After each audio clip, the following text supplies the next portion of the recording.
y esta información anda, pues, navegando por ahí, por las redes, lo que el perito único tie lo que el perito únicamente tendría que hacer es recabar esta información y encuadrarla dentro de los supuestos técnicos para que en conjunto o en coadyuvancia con el fiscal o el asesor jurídico, quien sea que vaya a desarrollar la teoría del caso, vaya fundamentada. Pienso que Correcto. lo más, tedioso sería durante las audiencias de desahogo, sobre todo en la audiencia testimonial, que es donde el perito es quien tiene que explicar esto al juez para, generarle convicción, pero de una manera clara y precisa. Es lo que entiendo de lo que usted está disertando. Gracias. Lo atiende muy bien, maestro, y puedo advertir cierta pericia jurídica ahí, y es en efecto, esa es. ¿Por qué? Porque al final el ejercicio que tenemos que hacer de óntico es Reproduciendo desde Felipe que Alberto Santos. tenemos que tener una plena vinculación con la víctima, ¿sí? Esa conexión que nos pide el Tratado de Convenio de Budapest sobre los derechos digitales. Entonces, yo dentro de los derechos digitales es que son espejos. Y entonces, dentro de esta tecnicidad es ver cuál es la estrategia. La primera estrategia es que el perito no solamente va a necesitar técnica, sino va a tener que buscar estrategia. Y la estrategia es poder formar inclusive el mismo testimonio. Entonces, la intervención pericial tiene que ir de la mano, y eso es lo que está malamente señalado en la formación del perito forense en informática. Cuando vienen con todo el penacho que me dicen que son los expertos en informática, les digo, ok, ¿y cómo recolectaste la información? No, pues me metí a la compu, hice esto. Ajá, ¿y en la víctima qué o qué? No, sí, ya que sé que se quedó sentada, una vez me buscó, pues yo entré, soy el experto. No, señor. Y luego, ¿y la declaratoria? O sea, ¿cómo te vas a quedar solito bailando ahí en la audiencia de juicio? Ah, no. Entonces, ¿cuándo preparaste a tu testigo? No, pues es que no hay testigos. ¿Cómo no? Al que le constan los hechos, a la víctima. Necesitas entrar en esa neutralidad que usted advierte y decir, bueno, entonces parte de mi dictamen tiene que traer la declaratoria y narrativa de intervención. A eso lo vamos a Sí, acomodar en nuestro peritaje. okey, En una sí, narrativa de intervención por el agraviado. Y en la okey. narrativa de intervención del agraviado, que él me ponga en sus llanas palabras lo que fue por manifiesto. Muy acomodado, Josafat, y atiendo el comentario así. Muy bien. Gracias. Carlos, Sí, sí, dígame. no, nada, ya dije. Para que bajen la mano, Josafat y Carlos. Sí, cierto. Muy bien, entonces, en ese tenor va, ¿sale? Entonces, el convenio de Budapest para la ciberdelincuencia es lo que más rescata, buscar la ponderancia de los derechos humanos y la lesión del agravio. Y ahí empieza la clasificación del convenio de Budapest. Ahorita lo vamos a ver ya en sintonía con la jurisprudencia, pero primero nos echamos nuestro derecho nacional y después regreso con el convenio de Budapest. Pero primero lo que tenemos que entender son los pasos sistemáticos que tengo que llegar en mi declaratoria como perito. Entonces, primer paso número 1 es entrevistarme con el agraviado. Oye, me está contratando al abogado. Ok, abogado, écheme los hechos. Y vas a poner vas a agarrar una hojita de papel, formato. Si me da tiempo, les haré un kit de formatos. Y en el kit de formatos les voy a poner, a ver, ¿quién es el entrevistado? Es el abogado que me está haciendo la intervención. Entonces, esto es una declaratoria de intervención. Entonces, cuando esté parado en la audiencia de juicio oral, le voy a decir, a declaratoria de intervención, así se llama, a declaratoria de intervención, la persona agraviada que hoy conozco y sé es la víctima del delito, refirió que lo que sucedió en tiempo, modo y lugar fueron los siguientes hechos. Pum, pum, pum, pum. Que abrí la lap, que me apareció un muñequito así. Ese muñequito decía, sí, obviamente de la declaración, sí, peínenla, no que digan como, y es que yo creí, y es que a lo mejor fue, eso no, expurguen bien una declaración así, lo que le consta de hecho, ¿sí? Y no se trata de manipular la declaración, se trata de que tenga sentido cuando hago el ejercicio de disertación, como lo dijo bien aterrizado Josafat, ¿no? Yo diserto en orden, y en orden son las cosas, ¿sí? Entonces, en orden, a mí me dieron intervención tal día, este día intervení, hice esto, bla, bla, bla, bla, iba a abrir mi computadora para trabajar, mi número de empleado es wow, y ya empiezo a tener nuevas pruebas, ¿sí? Cuando me aviento el dictamen en informática solito, pues solito se va. ¿Cuándo vinculaste con las pruebas que ofertó la víctima? ¿Cuándo vinculaste que inclusive a lo mejor el agraviado ni es ni agraviado, es otro tercero? Vincúlalo, ¿sí? Eso es lo que tenemos que traer. Entonces, el chip es hacerlo simple, hacer mi declaratoria de intervención, y en la declaratoria de intervención poner los derechos sustantivos digitales que yo advertí, ¿sí? Y del agravio, de acuerdo a la configuración que me marca el mismo tipo penal. Ese es paso número 1. Ahorita vamos a regresar con el convenio de Budapest y poderlo aterrizar de manera concreta. Ya habíamos ya habíamos visto el Código Penal para la Ciudad de México, nos dice el artículo 335, el ciberdelito, en materia de clonación de tarjeta, ¿sí? Entonces, esta clonación de tarjeta o como ustedes lo quieran ver, se contempla en el artículo 335, dice, se impondrán de 2 a 8 años de prisión y de 100 a 400 días de multa al que falsifique, altere. Entonces, perito, te están dando ahí el verbo rector que tienes que comprobar. La falsedad, la alteración. Para comprobar la falsedad o alteración, tienes que buscar el objeto material documental, ¿sí? Entonces, lo primero que tendremos que preguntarnos es ¿qué hace a la falsedad y qué hace a la alteración? ¿Cuál es la diferencia entre falsear y cuál es la diferencia entre alterar?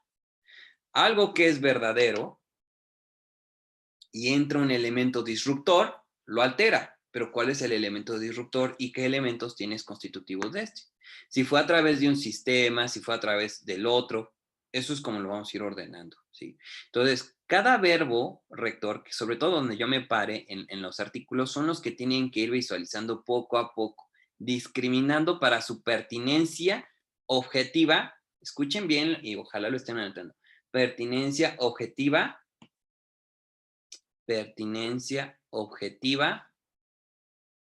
de ofertamiento probatorio, ¿sí?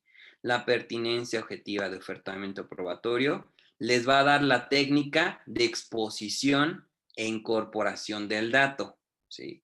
Eso es lo que a fregadazos he entendido y literal, así como lo enuncié, así me he defendido. Hace poco me defendí así. Entonces, esta nueva escuela que estamos haciendo entre ustedes y yo del derecho electrónico ya tiene que tener avenidas sistemáticas, ¿sí? Entonces la sistemática viene de la misma norma, ¿sí? Y la norma nos da ápices de argumentación. Las ápices de argumentación me los da la exploración normativa, ¿sí? La exploración normativa está en cada uno de los verbos rectores, ¿sale? Entonces, falsifique, altere, ¿sí? ¿Qué está ahora? ¿Cuáles son los objetos vulnerados o los bienes jurídicos tutelados? Acciones. Entonces, lo primero que tendrá que ver es qué es una acción, ¿sí? ¿Qué se considera acción? Una acción, una acción en vía mercantil, una acción en vía bursátil. ¿De qué acciones? El código es escueto en eso, ¿sí? No dice acciones bursátiles, no dice.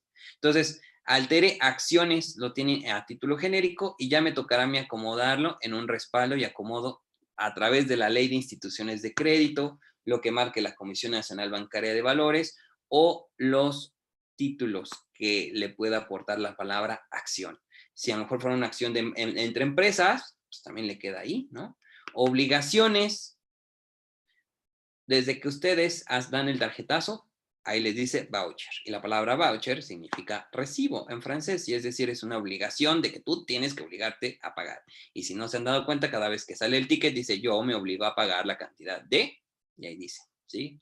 Entonces, es una obligación u otros documentos de crédito público del gobierno del Distrito Federal o cupones de interés o dividendos de estos títulos. Entonces, aquí hace al agravio solamente al gobierno del Distrito Federal. Cupones de interés o dividendos de esos títulos. Y otra vez todo bajo el agravio al gobierno de la Ciudad de México. 2. Introduzca al territorio del Distrito Federal o ponga en circulación en él obligaciones u otros documentos de crédito público, billetes, o cupones de interés o de dividendos de esos títulos falsificados o alterados. Vean cómo tiene que ir de la mano el agravio. La fracción primera del 336 dice, se impondrán de 3 a 9 años de prisión y de 100 a 5.000 días de multa al que sin consentimiento de quien esté facultado para ello produzca. Otra vez, informáticos. Entonces, ocúpense, operadores informáticos, de ver dónde está la producción. Por eso cada verbo nos tiene que dar una línea de investigación, hasta una tesis por cada verbo. ¿Por qué? Porque cada verbo me va a dar la configuración normativa y la configuración del tipo penal en cómo se está ejecutando el delito.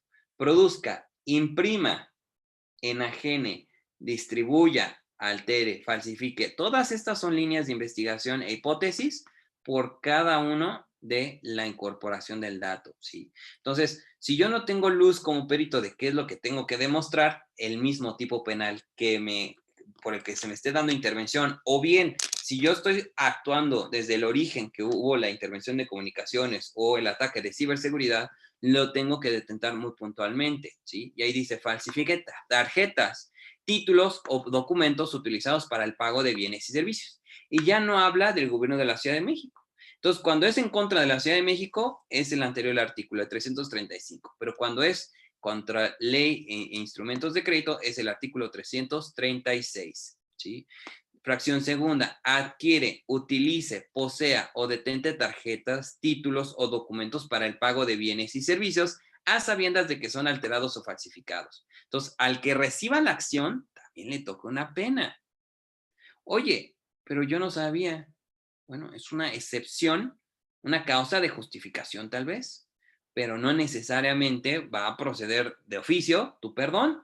Sí. Entonces, si hicieran una redada de todos los implicados en la célula delictiva, tendrían que caer también las víctimas.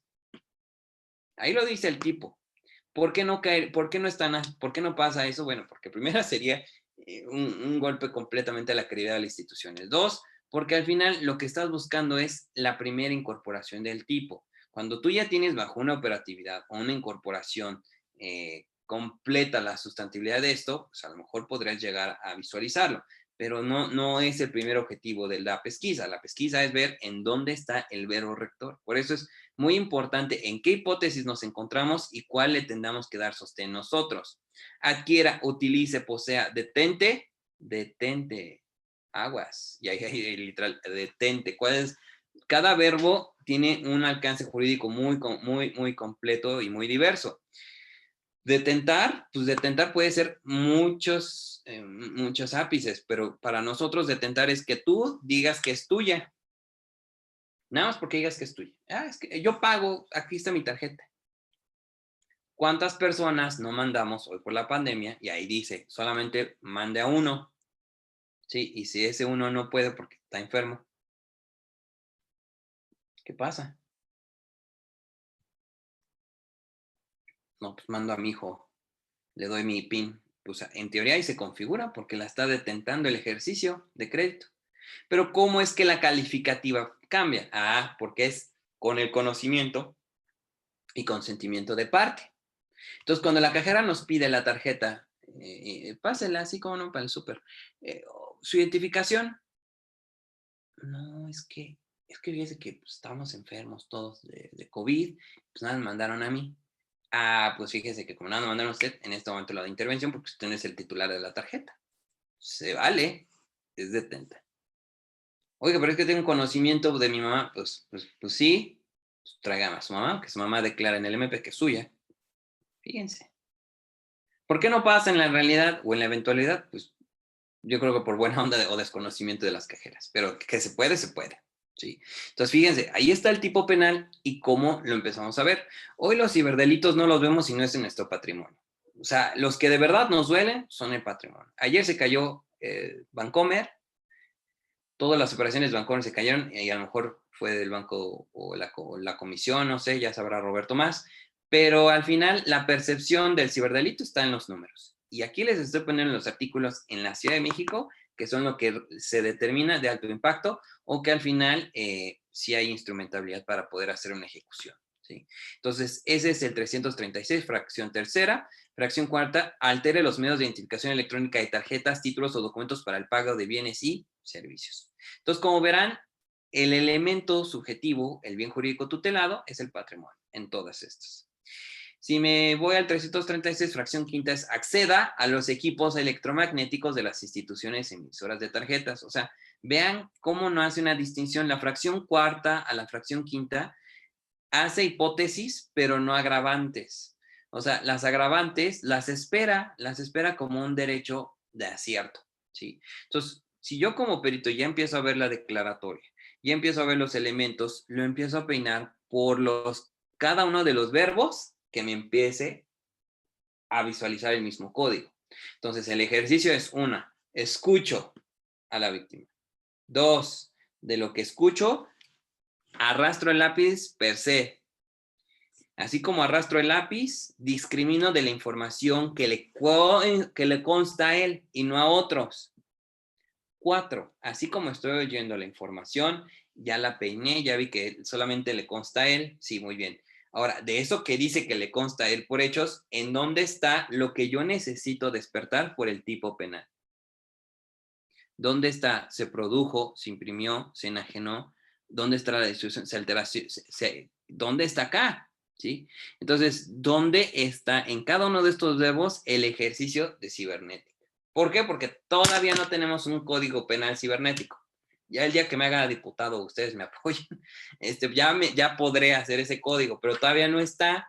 El único que tenemos es el Convenio de Budapest, y ahí inicia los derechos digitales, los derechos per se, los derechos humanos y todo lo que narré al principio. Hazlo simple, hazlo llano, acompaña. O sea, no dejes de que el patrimonio se caiga. Eso es prácticamente de lo que dice el Tratado de Budapest, y ya es viejo, por cierto.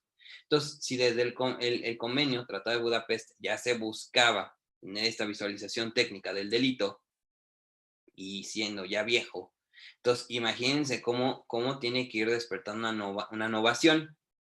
Entonces, como el Convenio de Budapest no somos signatarios de México, y es de mis más enojos que tengo con el Senado de la República, lo vamos a tomar como un criterio orientador, ¿sí?, de las garantías que le asisten al informante, al quejoso del delito de ciberseguridad, y a mí como perito en TIC, ¿sí? Entonces, como perito en TIC, la Biblia que me tiene que asistir es el Convenio de Budapest. Por eso lo vamos a explorar poco a poquito. Antes de explorar el Convenio de Budapest, ¿dónde están sus verbos rectores? Tanto en el Código Local de la Ciudad de México como en el del Estado de México. ¿Y dónde está? Porque están cada uno de esos verbos, ya lo repasamos la vez pasada. Pero esos verbos tienen que ir constando en la declaración de hecho que yo le estoy recolectando a la víctima, ¿sí? Entonces tengo que tener un ejercicio de interpretación y acomodo de las ideas del usuario a lo que se me está pidiendo por intervención. Ustedes podrán tener todos los manuales, las certificaciones del mundo, pero a la víctima no le interesa eso, le interesa que le recuperen lo que perdió. Entonces, yo lo tengo que ir acomodado a su pretensión, ¿sí? Entonces, lo que me diga por protocolo, las Naciones Unidas, el ISO tal, el ISO, perfecto. Yo lo tengo que ver cómo se lo explico y acomodo a él. No dentro de mi declaratoria, pero sí que él sepa cuál va a ser mi intervención como perito. Como perito le voy a decir: mira, mi trabajo es escucharte, interpretar, narrar, aportar. ¿Ya vieron? Son verbos indicativos. Entonces, en esos verbos indicativos es como tiene que seguir la línea de incorporación probatoria. Fíjense bien. Entonces, en ese mismo tenor, me voy a adelantar porque ya lo vimos esto, al Código Penal Federal. El Código Penal Federal es el más fortachón de todos. ¿Por qué? Porque se me aplica en todos los estados. A diferencia que en la Ciudad de México y en el Estado de México, prudentemente, ya hicieron algunas avenidas de mojara por los derechos digitales. El penal federal es el que más le han puesto foco, interés. ¿Por qué? Porque estamos hablando de la Comisión Nacional Bancaria de Valores. Estamos hablando de México siendo el tercer país con más transacciones electrónicas a nivel mundial o de más sensibilidad.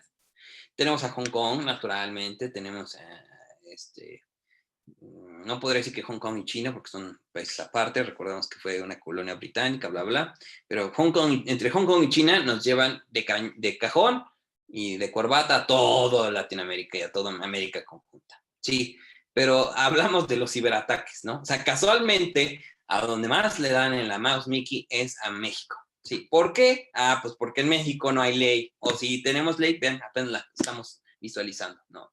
Entonces, ¿por qué? Porque al final ellos saben, el maestro Javier Martínez tiene una palabra que se llama el valor esperado del delito, ¿sí?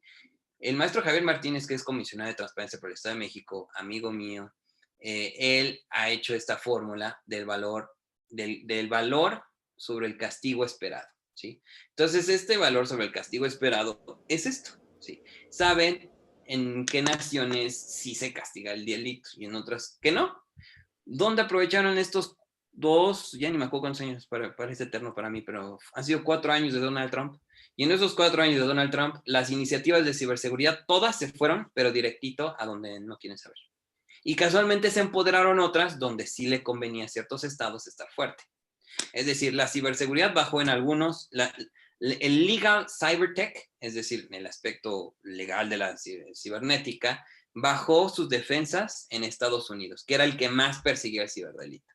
Y cuando hablamos de persecución, que es mi materia, the prosecution of crime, esa prosecution of crime en Estados Unidos se cayó.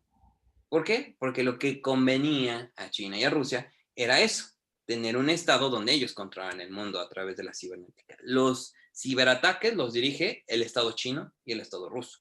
Entonces, México, pues, para donde le convenga, ¿no? O sea, realmente somos, y no me dejará mentir Roberto, somos un país donde se puede hacer de todo y explorar de todo. Pero ¿qué nos toca a nosotros? Ven dónde están las fortalezas jurídicas. Nosotros como operadores en ciberseguridad tenemos que saber dónde está el músculo y dónde vamos a poder meterle mano y cómo vamos a tener que hacer la técnica para esos casos relevantes, ¿sí? Entonces el artículo 211 bis dice, al que sin autorización modifique, destruya o provoque pérdida de la información. Entonces, aquí el elemento subjetivo es la pérdida de la información contenida en sistemas o equipos de informática protegidos por algún mecanismo de seguridad. Escuchen bien, protegidos por algún mecanismo de seguridad. Entonces, si no tenías elementos de ciberseguridad, allá tú. Y lo dice el 211 bis, fracción primera. O sea, si tú no le pones resistencia al delito, entonces tú eres el que se está viendo pobre en esto, ¿sí? Y dice, equipos de informática protegidos por algún mecanismo de seguridad se le impondrán de 6 meses a 2 años de prisión. O sea, vean el valor esperado del delito, 6 a 2 años. Muy poco, ¿sí? Entonces, de 6 meses a 2 años de prisión y de 100 a 300 días de multa. Y no espero que castigo ejemplar, no, pero tal vez al Estado le convenga que así sea.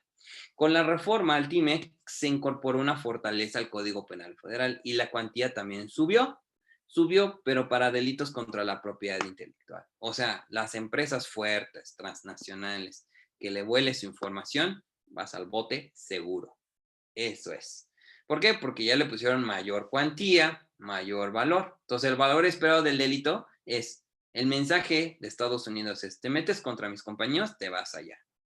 Métete contra quien quieras, pero contra los grandotes no. Así de sencillo. Entonces, casualmente, los chiquitos, pues no nos pasa nada. O sea, realmente, así concreto, a los chiquitos somos como los perros flacos. Cuando nos toca de todo, nos cae de todo, ¿no? Y cuando menos te lo esperas, ahí está el ciberataque. Pero los que la llevan y ahí se van defendiendo, pues no les pasa nada. Pero a los grandotes, que es donde están esa porcentualidad que advertí de los ciberataques, ellos son los que tendrán que ocuparse de hacer este tipo de implementación y este tipo de delineamiento. ¿Por qué está pasando? Ya hicieron sus propios trámites sobre el valor esperado del castigo del delito. Entonces a ver, ¿qué se hace? No, pues le doy intervención a GMP, local, federal, a ver, ¿cuál me conviene más? ¿Dónde tengo contactos? A ver, ¿cómo me llevo con el procurador local? A ver, ¿cómo me llevo con el procurador federal? Me conviene que se haga público porque desde que voy a la MP, hay algún reportero chismoso que ya se dio cuenta. Es que se queda en casa, nada más y dime quién fue para irlo a demandar. ¿Por qué? Por breach of agreement, es decir, falta o incumplimiento de mi contrato, porque todo está en inglés, ¿no? Y a mí que me pueden hacer muchos contratos en inglés, luego abogado, vamos a ver, es un breach of agreement. Pues, sea, un incumplimiento de contrato. Exactamente, eso. Ah, muy bien. Entonces, en incumplimiento de contrato lo que empezamos a ver es qué fue lo que realmente pasó, ¿no? Entonces, pero si no existe la contractualidad, si no existe el elemento de ciberseguridad, no hay cómo te vayas a parar el juzgador. O al menos yo te voy a atacar. Tengo ahí unas constancias de un nuevo delito que vamos a ir a ver al reclusorio en Xochimilco, reclusorio sur, y es por clonación de tarjeta y cargos a una tarjeta. Entonces, ahorita vamos a ver la valoración hipotética y cómo hacer la posible pertinencia de aportación probatoria del perito. Pero lo que tenemos que ver es esto, ver los verbos rectores, las circunstancias que me refieren. La penalidad me sirve, ¿cómo no?, para ver si va a ser un delito grave o no. ¿Sí? Vamos a hacer el ejercicio para acá. Voy a enfocar tantito.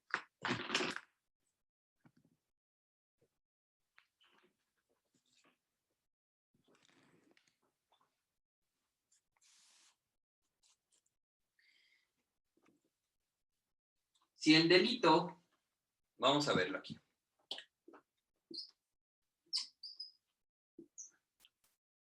La cuantía del delito, siempre que sea menor a 5 años, si es menor a 5 años, no es grave. ¿Sí? Si la cuantía del delito es menor a 5 años, no es grave. Si supera la cuantía de los 5 años, es grave. ¿Cuál es la diferencia entre que sea grave o no? Que en estas puede operar la prisión preventiva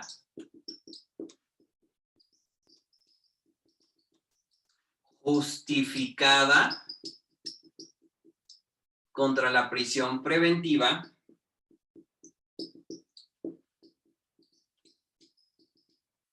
oficiosa. Otra vez, prisión preventiva oficiosa contra prisión preventiva justificada, ¿sí? La prisión preventiva oficiosa es la que el tipo penal me exige que por su cuantía merece prisión preventiva. Es decir, que por la misma cuantía sobre la media aritmética, y ahorita les digo qué es la media aritmética, si este supera la cuantía oficiosamente, se tiene que ir a una medida cautelar como es la prisión.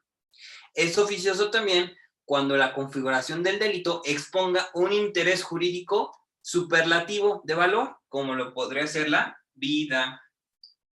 El bien jurídico tutelado de mayor supremacía siempre es la vida. El extinguir la vida, es obviamente una patente para que oficiosamente opere la prisión preventiva oficiosa. Entonces, si es prisión preventiva oficiosa, es porque el mismo tipo penal me exige que se vaya a reclusorio. Si supera esta cuantía, es oficiosamente prisión preventiva. Pero ¿cuándo será justificada? Cuando los elementos de valor de ejecución del delito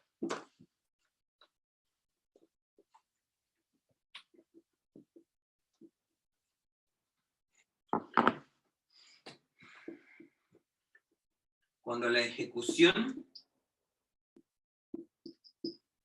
del delito conlleve esto. Diferentes avenidas de exploración, ¿sí? Y si en estas avenidas de exploración existen agravantes sistemáticas, existen agravantes, es decir, se va graduando el delito y se va exponiendo mayormente el bien jurídico tutelado, que le vamos a llamar BJT. Este bien jurídico tutelado, entonces tendrá que operar la prisión preventiva justificada. Es decir, oye, no era el delito grave. No, no era grave. Pero todas las circunstancias que navegaron en el delito me hacen pensar que está en agravio, está en peligro la víctima. Entonces tengo que ver cómo la aplico justificadamente. Entonces la única manera que hasta ahorita los jueces han resuelto de cuándo aplicar esa prisión preventiva justificada es ante la falta de que se genere el punto número 1 de toda la secuela procesal. ¿Cuál es el elemento número 1? Es que esté radicado el delincuente. ¿Qué significa que esté radicado? Es que tenga una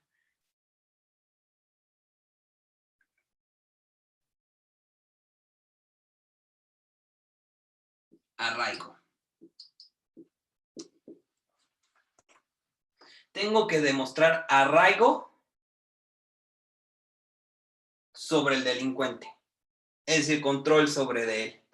Si yo no tengo control sobre de él, pues naturalmente que para que no te me vayas, te atrapo, ¿sí? Ustedes sabrán qué caso es, no lo voy a exponer aquí, pero es un caso muy relevante en medios, donde, pues obviamente, no pudo demostrar dónde vivía. Entonces, como no pudo demostrar dónde vivía, se queda, ¿sí? Entonces, ahora vamos a ver qué es la media aritmética. La media aritmética del delito es cuando nosotros estamos narrando, sobre todo en los ciberdelitos, la cuantía es cuánto te da. Roberto, ¿me haces favor de leer la presentación? Dice al que sin autorización. Modifica, destruya o provoque pérdida de información contenida en sistemas o equipos de informática del Estado, protegidos por algún mecanismo de seguridad, se le impondrá de 1 a 4 años de prisión y de Está 200... de 1 a 4 Cuatro. años de prisión, ¿sí? Entonces, 4 más 1 me da igual a 5. Entonces, esta media aritmética la tengo que todavía dividir entre 2, por eso se llama media aritmética. 5 entre 2 es igual a 2.5. ¿Sí? Entonces, estos 2.5 años es lo que le tocaría por pena, si es que se comprobara la constitución del delito plenamente, ¿sí? Entonces, cuando es calificado el delito, ahí le llevamos los 2.5 años. Entonces, Roberto, ¿le toca prisión o no con los 2.5? No. No. Entonces, ¿cómo le puedo hacer para que sí se quede en prisión cuando es esto, los 2.5? Radicar la peligrosidad, ¿no? Eso, muy bien, sí me entendió. Entonces, con la peligrosidad yo tendré que decir, sí, pues sí, muchos 2.5 años, no lo dejes ir, porque al final hay la exposición de otros bienes jurídicos tutelados, como sería la vida. Si este hacker ahí estaba diciendo que me va a matar, que sabe dónde vivo, que ya se lo dijo a tal, pero tengo los actos ejecutivos, las capturas de pantalla, hago la sistemática de valor, yo como perito empiezo a hacer la mecánica de red, como les enseñé, de matriz de control de los informantes, que los informantes puedan declarar el testimonio, lo puedan fortalecer. Aunque el delito no se agrave, puedo llegar a pretender, escuchen bien, pretender, o sea, búsquenle, vamos a ver si se puede, a pretender que ante la vulneración del bien jurídico tutelado de mayor plusvalía, que es la vida, podamos pedir una prisión preventiva justificada. Ahora bien, este hacker ni sabemos de dónde es ni dónde vino, pero ya lo capturaste. Y el cuate dice que no sabe ni, no tiene arraigo, no tiene manera de que se le erradique. O sea, más a mi favor. ¿Sí? Puede operar la prisión preventiva justificada en lo que se aclara si existen elementos objetivos de convicción ejecutivos para hacer pensar al juzgador que existe un riesgo. ¿Sobre qué? Sobre la seguridad del bien jurídico tutelado de mayor plusvalía. Difícil, naturalmente difícil, no imposible, pero esa es su materia de ustedes como peritos, ¿sí? Acreditar, tanto en materia de víctima, una, en vía de coadyuvancia, escuchen, en vía de coadyuvancia, la posible mecánica de hechos. La mecánica de hechos es solamente del Ministerio Público. Es una patente que tiene el Ministerio Público. Sí. La tiene el MP. ¿Y significa que yo no puedo? ¿O solamente él? ¿O cómo? No. Significa que su chamba de él es esa. Pero fíjense que nosotros como asesores jurídicos privados de la víctima tenemos el término de 3 días hábiles. 1, 2, 3. No se les olvide, para podernos constituir como coadyuvantes. Una vez hecha la acusación y encontrando los elementos de convicción de agravio, podemos hacer la solicitud para constituirnos como coadyuvante del delito. Si no existe la coadyuvancia del delito, es decir, se te fue el término, difícilmente te van a poder dar otra vez esa coadyuvancia. ¿Qué significa coadyuvar? Ayudar. ¿Sí? O sea, el Estado te da la patente, la facultad de decir, incorpórate, súbete al ring, igual que el MP. Pero nada más tienes 3 días. Si a ti se te fue el término, ya nada más te vas a tener que fijar por la reparación del daño. No me hables de más cosas que no sea la reparación del daño, porque tuviste tu tiempo para poder coadyuvar y tener la lateralidad que tú tanto quieres. Aportar pruebas, prueba todas las que quieres. Pero tú tendrás que ver qué órganos de pruebas puedes manifestar propios y cuáles pueden ser ajenos, es decir, que sean pruebas de descargo, ¿sí? Le llamamos pruebas de descargo, literal, porque así, como cuando estornudamos, eso es un descargo, es descargar. Entonces, decimos que es una prueba de descargo. ¿A quién le toca estornudar? ¿A quién le toca cantar? ¿Sí? Entonces, le toca a ti, entonces pues, se llama prueba de descargo. Entonces, viendo toda esta anomalías del sistema, necesito que vean las fortalezas. ¿Que proceda o no? ¿Quién sabe? Pero al menos tienen el esquema de valor, de negociación. Lo que van realmente a diseñar, la estrategia. Por eso yo les tengo que dar la verdad de los hechos, la verdad normativa, para que ustedes construyan la propia en cada uno de los casos en particular. A ver, sí, ya vi quién fue hacker tal, pero resulta que este hacker me está amenazando de muerte con los Zetas, mano. Me está, literal, me mandó una cabeza de puerco con una bala aquí en la cabeza, ¿no? Porque es lo que usualmente hacen para intimidar. Ponen una cabeza de un puerco, literal, o un cerdo, lo que ustedes le quieren decir, le meten un balazo y te la mandan a tu casa, ¿no? Y te dicen, ¿qué tal, Lick? Nos estamos viendo, o así te quiero ver, Lick. Entonces, cosas así que dices, ay, qué tierno el corazón pero para la ley, dices, ay, pues es una cabecita, son hechos que al final no causan agravio. No, no, no. Sí causan agravio y causan un terror social, un terror psicológico. ¿Sí? Este terror psicológico, de una vez te digo, lo busco, hago la denuncia y solicito atentamente, le des intervención al único que puede encuadrar el agravio psíquico, que es la pericial en psicología. Pero no lo dejes de visualizar, porque tú tienes que hacer la sistemática sobre la peligrosidad del caso. Por eso el aspecto de cibercriminología. En la cibercriminología intentamos ver el grado de riesgos sobre la vulneración sistemática de la célula delincuencial. No solamente ver, pues literal, cables y inactivos, sino ver después de que intervenga la comunicación, qué es lo que le sigue. ¿Sí? Hoy en cuestión de género, las falsas alarmas de te voy a violar, te voy a matar, no las podemos dejar de atender como focos rojos. Por el contrario, las tenemos que tomar como prioridad. Y hoy tienen la mística, tanto el Poder Judicial de la Ciudad de México, Poder Judicial Federal, el Consejo de la Judicatura Federal, todos, de que si es por cuestión de género, de una vez préndete alerta roja y ubica medidas cautelares, ¿sí? Las medidas cautelares contenidas en el artículo 155 del Código Nacional de Procedimientos Penales nos dice que sí puedes pedir en vía de peligro. ¿Sí? Otra vez paso acá por el pizarrón. A mí me encanta usar pizarrón y hoy aproveché para volverlo a usar después de tanto tiempo sin usarlo. Pero bueno, ¿qué tengo que acreditar yo cuando existe un riesgo?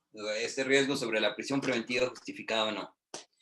Hay 2 elementos que espero nunca se les olviden, que es el artículo 155 del Código Nacional de Procedimientos Penales. Sí. En el artículo 155 dice, si existe un peligro, primero te da las medidas cautelares.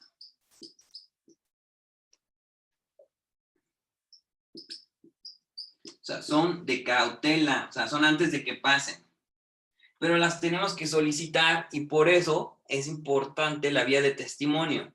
La vía de testimonio siempre se nos cae abajo porque el técnico legal, el técnico científico le mete mano a la declaración y los abogados les encanta burlarse de eso y decir, ya vi la mano del abogado, ya vi la mano del perito, ahorita te la tumbo. Señoría, eso no son palabras del testigo, naturalmente fue aleccionado antes de llegar a esta sala de juicio.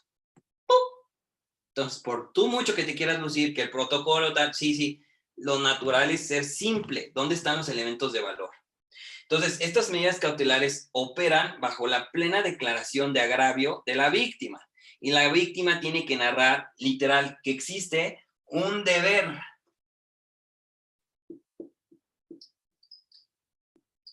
¿De qué? De proteger, ¿sí? Entonces, son dos elementos que tenemos que cuidar. Se llama periculum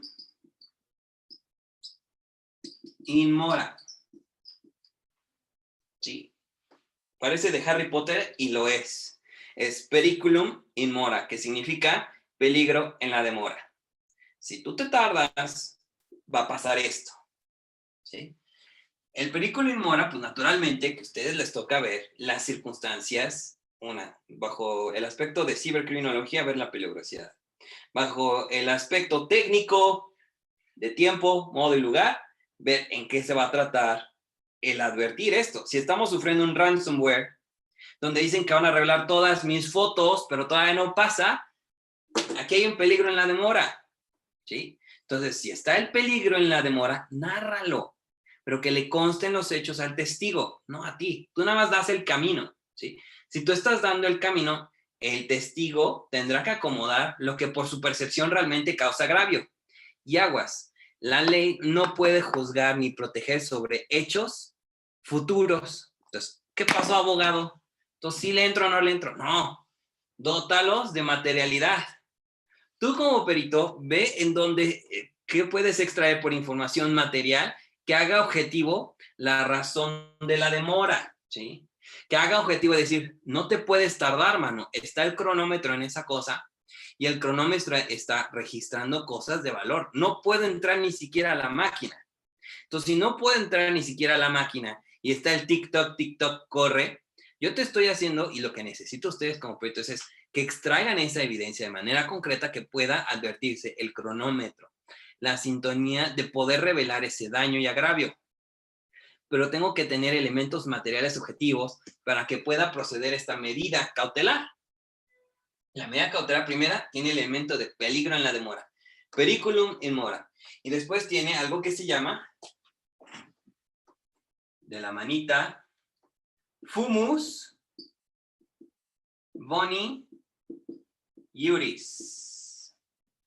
Periculum in mora y fumus boni iuris. Todo sacado de Harry Potter, naturalmente, pero fumus boni iuris es la apariencia del buen derecho. ¿Sí? Entonces te tienes que saber los artículos. Todos. No nada más los de los ciberdelitos. ¿Por qué? Porque los puedes combinar con otras vías de agravio del delito. Si es el de homicidio, pues tienes que saber que los elementos básicos del homicidio es la extinción de la vida.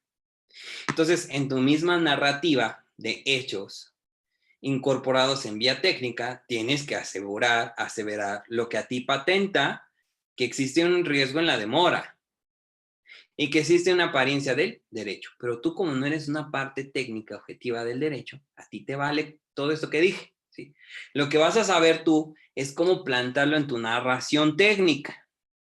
Pero ya te estoy coqueteando de cómo necesitas exponérselo y coquetear de regreso al juez, ¿sí? Solamente son los únicos dos elementos para que diga el juez, en efecto, existe razón y agravio para que se concrete esa amenaza de la persona. Por lo tanto, concédanse las medidas cautelares que solicitó el asesor jurídico o el querellante, ¿no? Entonces, dentro de las mejores está la de restricción. ¿Qué te sirve una medida de restricción? De mucho, de mucho. Una medida de restricción me sirve para que, ya teniendo yo la carpeta de investigación, la declaratoria obligada, de la medida cautelar obligada, si veo a la persona, la puedo poner a disposición de inmediato. De inmediato. ¿Sí? Porque si nada más va pasando y cumple, ¿qué es lo que están haciendo sobre todo estas células? Cumple la amenaza de te voy a matar y nada más, lo que están haciendo es que se aparecen. O sea, literal, es te marco, te estoy jodiendo y después sí me aparezco. O sea, porque sí saben dónde viven. Entonces, ¿qué hace la persona? Pues de inmediato dice, pues ahí muere, ¿no? No, pues así como vienes, ven para acá. O sea, pero, ¿bajo qué? O sea, ¿qué es lo que sabe el delincuente? A ver, lo agarras ahí en la puerta. ¿De qué? Pues, ¿qué te hizo? Y yo, como abogado, puedo inventar mil y un delitos, ¿no? Pero en esta vía que está pasando, necesitamos ya tomar valor y decir, a ver, objetivamente el delito está inmatriculado así.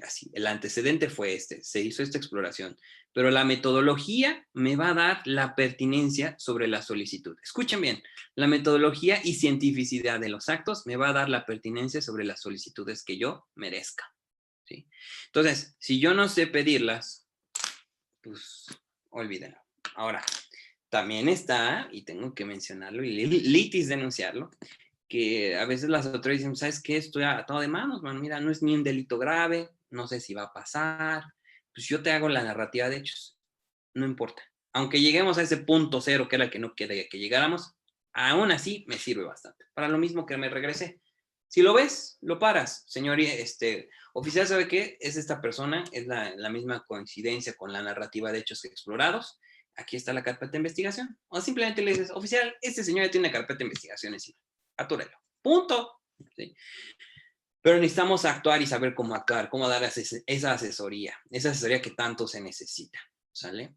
Entonces, eso es lo que estamos teniendo aquí. Bueno, entonces el 1211 bis 2 nos dice, al que sin autorización modifique, destruya o provoque pérdida de la información, y ahí es de las cuestiones que tenemos que vislumbrar en si la empresa tenía bien entendido qué es la pérdida de la información. Si no sabe ni qué es la pérdida de la información o es a su real saber entender lo que es información. ¿Por qué? Porque habla así, porque dice, no, pues es que se alteró la base de datos. ¿Cuál? No, pues, la de los empleados. ¿Cuál de los empleados? Vamos, ahí está. ¿Y qué? ¿Qué trae la información? Ok, no, pues trae la información de los empleados. Ya te oí. Pero de eso que me estás diciendo, ¿qué? ¿A mí qué? O sea, que se haya volado la información de la empresa, sí, y, o sea, ¿eso en qué me ve beneficiado? ¿Me falta? ¿Eso en qué? No, pues es que lo que necesito es que tú tuteles los derechos. Sí, yo tutelo los derechos, pero no me dices ni que te duele. ¿Sí?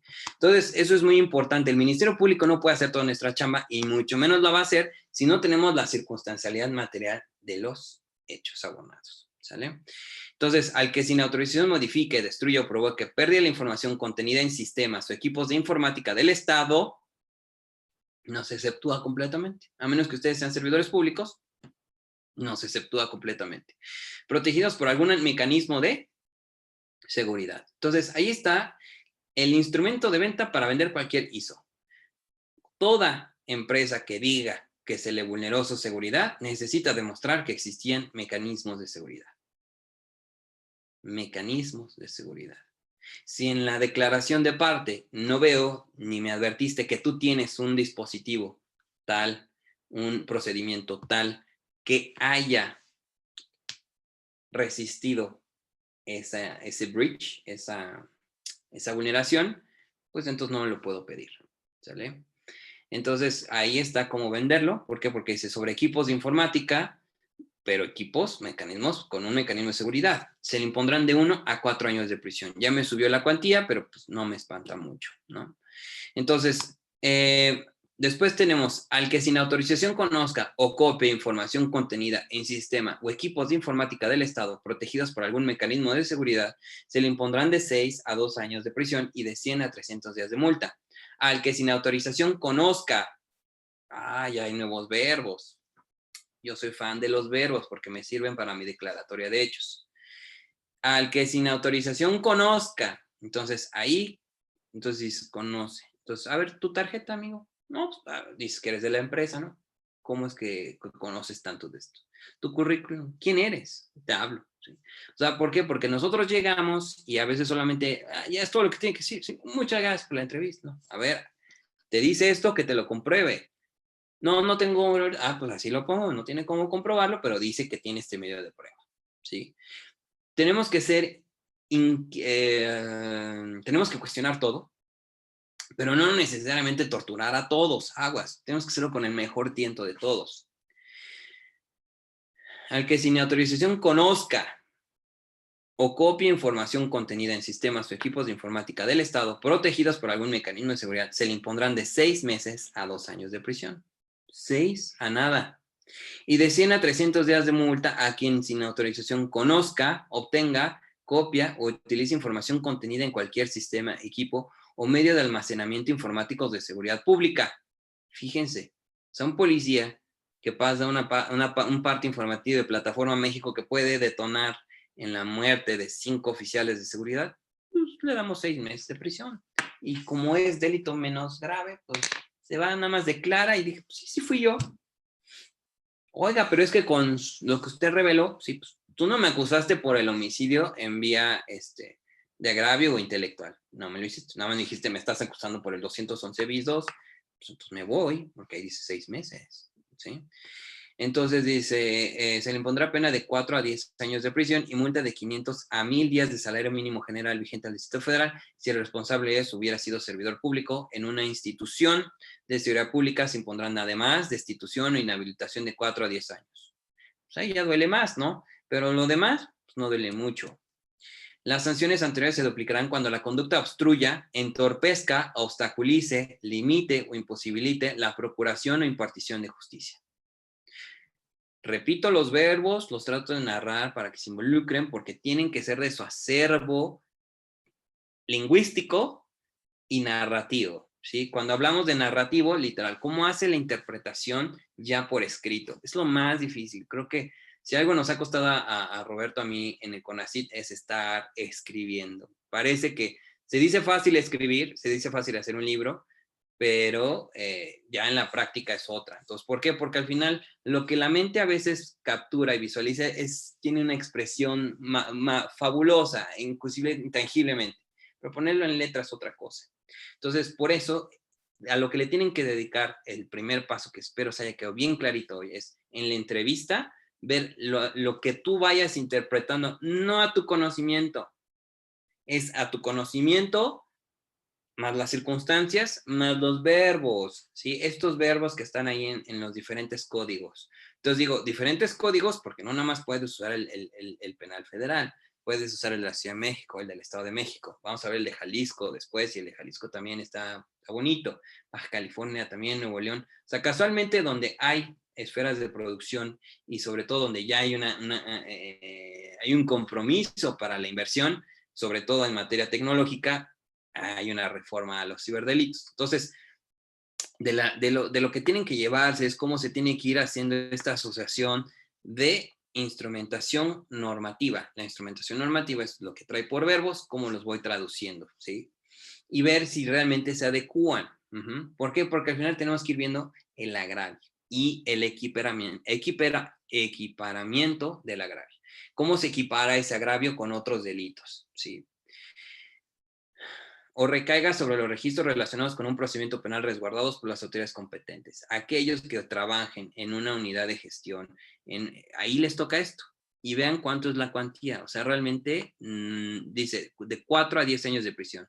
De 4 a 10. Son 14 años si es grave. ¿Sí? Es de 4 a 10 años de prisión y multa de 500 a 1000 salarios mínimos. Entonces, por la pura cuantía son 14 entre 2 a 7. Ya lo hace grave. Se quedaría hasta 2 años de prisión preventiva justificada, ¿sí? Pero aquí la cuestión es, ¿cómo lo acredito? ¿En dónde yo acredito que mi elemento de gestión realmente se llevó las cosas? Si no tengo ni una cadena de custodia. ¿Tengo un proceso certificado? No, ahí lo dice, o sea, el mismo tipo penal dice, ¿dónde está el elemento de ciberseguridad? ¿Dónde está la protección del mecanismo de seguridad? ¿Existe? No. Pues entonces, si tú no pusiste las vías de protección, ¿de qué te quejas? En la iniciativa privada, te llevaste un secreto, revelaste un secreto, sí. ¿Y dónde está mi aviso de confidencialidad? ¿Dónde está mi aviso de que yo no me voy a pasar de listo? No está, ¿verdad? Entonces, como no está, mangos, no puede proceder. Entonces, a quien sin autorización conozca, obtenga, copia, utilice información contenida en cualquier sistema. Y ahí, cuando hablamos de sistemas, de lo que he estado haciendo con las policías es ver que al final, que ellos contemplan por sistema, y por sistema ellos tienen un montón de sistemas de recolección de información, de diseminación, de logística, de entrenamiento. Sí, pues en teoría todos esos tengo que ver cómo los tengo a disposición y cómo tienen elementos de seguridad. Porque si no tienen los elementos de seguridad, pues, ¿qué juzgo? ¿Sí?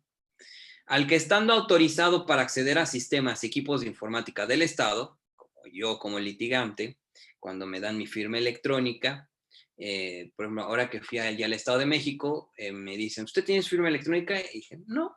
Ah, pues entonces me queda aquí paradito y leyendo el expediente en sede electrónica. Y dije, ok, ¿cómo es eso de la sede electrónica? Y literal, nada más me prendieron un monitón con un CPU y ahí me pusieron a leer lo que por sistema tenían. Pero lo que vi, no les voy a decir qué municipio ni qué, no les puedo decir municipio, pero bueno, en el municipio me ponen ahí y me dice, pues ahí anótele pues todo lo que está en el expediente. Le voy a enseñar cómo se usa. Este es un mouse. Y yo, ok, ¿qué tal mouse? Esto es una computadora. No tenía una de esas, qué padre. Ok, ya, eso es todo lo que le tengo que decir. Oiga, no manches, ¿ese es su entrenamiento del sistema? Sí. Dije, oiga, pero pues dígame cómo se usa o qué hay ahí adentro. Ah, mire, pasa el mouse. ¿Sí sé que es un mouse? Sí, sé que es un mouse. Bueno, le pasa por el lector así y ahí en el lector, ahí dice, no dice nada, señoría. No, no soy señoría, soy licenciado. Bueno, no dice nada, licenciado. A ver, pásele ahí. Ya, dele clic ahí. Ah, dice visor. ¿Ya vio en el visor? Sí, dele visor otra vez. Ah, y se hace un documento en PDF. Esto es un documento en PDF. Nosotros lo llamamos visor de gestión. Ah, cabrón. Ya le di en el visor de gestión. Y era un PDF con todas las actuaciones. Entonces ya me puse a ver las actuaciones y me puse a estudiar. Ah, y nada más, apúrele porque me voy en 15 minutos. Entonces, imagínense copiar un homicidio en 15 minutos, lo logré.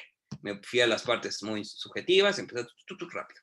Pero me hubiera rodado todo eso si hubiera tenido mi firma electrónica. ¿Sí? Entonces, yo me puedo poner en esta hipótesis. Al que estando autorizado para acceder a sistemas y equipos de informática del Estado, indebidamente modifique, destruya o provoque o pedir información. Así como veo que hay un PDF, veo que ese PDF lo generas dando clic y le doy más arriba y se genera haciendo el PDF con una declaratoria que estaba en un Word. Y dije, oye, pero pues esto, si le doy para atrás, borro el delito. No, es que están todas las demás abogados. Ay, ¿y a poco le va a meter mano? Bueno, pero cualquier mañoso podría agarrar y borra todas las actuaciones. ¿Se puede hacer eso? Nada más le di control derecho, me fui a propiedades y modifiqué todo. ¡Ay, ya ve! Ya le metió mano. No, o sea, fíjense cómo todo eso se puede dar en esa comparecencia. Y yo empecé a defenderme. Dije, a ver, no tiene primero usted le estoy diciendo las vulnerabilidades del sistema, no me meto una bronca. Me dice, no, pero es que si usted ya lo vio, le metió mano. Dije, no metí mano en nada. Usted me dijo, yo nada más le di clic derecho. Y yo le dije que le diera clic, nada más le presenté el mouse. ¿Qué no sabe usar el mouse? Dije, a ver, ser más simple. Dije, a ver, usted le constan los hechos. ¿Hay qué hechos? ¿Le consta que yo modifiqué? No. Entonces ya, se acabó el agravio. ¿Sí? Entonces, pero imagínense cómo me tengo que defender con cuestiones de estas, yo en juzgado, ¿no? Y que dicen, al que estando autorizado para acceder a sistemas, o sea, sé yo, y equipos de informática del Estado indebidamente copia información que contengan, se le impondrán de 1 a 4 años de prisión. Y dice al que, hubiera dicho al servidor público, pero dice al que, puede ser al litigante, puede ser al servidor público autorizado, puede ser a cualquiera. 211 bis 3, y dice, se le impondrán de 1 a 4 años de prisión. ¿Ven cómo la penalidad baja? ¿Por qué? Porque decía el legislador, puso el dispositivo para diferenciar cuando es un servidor público y cuando es alguien que esté legítimamente autorizado para estar ahí. ¿Sale? Entonces, en ese mismo tenor, ya en el 200 bis 4, donde dice, al que sin autorización modifique, destruya, provoque pérdida de información contenida en sistemas o equipos de informática de las instituciones, ahí está, que integran el sistema financiero. Entonces, antes de leerse el Tratado de Budapest, que dije que va a ser su Biblia y lo va a hacer, necesitan leerse toda la ley de instituciones de crédito. Necesitan leerse toda la agenda financiera y todo lo que integra el sistema financiero. ¿Cómo hablan de una usurpación de identidad? Y concentrarse solamente en la usurpación de identidad si no saben la ley de instituciones de crédito, no saben cómo funciona la Comisión Nacional Bancaria y Valores, cuáles son las facultades de atracción, las de investigación, los delitos especiales que nacen. Entonces, no puedo hablar de ciberdelito, sobre todo cuando es en contra de una institución financiera, contemplando, confiando en que el operador jurídico lo va a hacer. No. Oye, es que a mí me tocan los fierros el sistema. Sí. ¿Y cómo lo vas a traducir en tu reporte? Porque a nadie le interesa tu reporte con numeritos y con todo eso. No, no me sirve. Me sirve tu experiencia que tengas con los numeritos, con la argumentación que puedas dar en una deontología pericial. Otra vez, en una deontología pericial. Es decir, de los principios fundacionales, criminalísticos y de orden de investigación pericial, conformo las siguientes consideraciones e hipótesis de validación científica del delito, que es esto, esto y esto. Fíjense todos cómo tiene que ser su lenguaje. Ese lenguaje lo tengo que ver ahí en juzgado, cuando se rifen literal.